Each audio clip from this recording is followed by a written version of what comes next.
Sports drama film 83 का जिस तरह प्रदर्शन सिनेमाघरों में है, उससे सभी हैरान हैं। समीक्षकों के अच्छे रिव्यू के बाद भी यह कमाल नहीं कर पाई।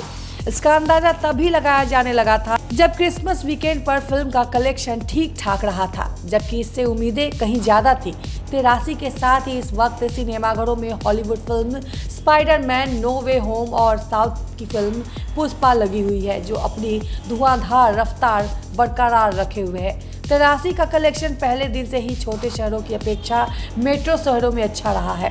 खासकर दिल्ली, एनसीआर, मुंबई और बेंगलुरु में फिल्म का कलेक्शन जोरदार था। ऐसे में इसकी मुश्किलें और तब बढ़ गई जब कोरोना की वजह से दिल्ली में सिनेमाघरों को बंद कर दिया गया। फिल्म ने बुधवार को 5.67 करोड़ का बिजनेस किया था। फिल्म का कुल कलेक्शन 66.66 करोड़ था।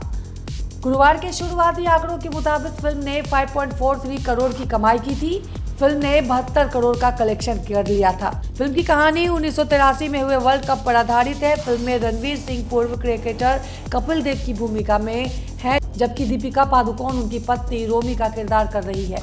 फिल्म में पंकज त्रिपाठी, ताहिर राज, वसीम, सलीम साकिब सहित अन्य कलाकार हैं। इसका निर्देशन कबीर खान ने किया है।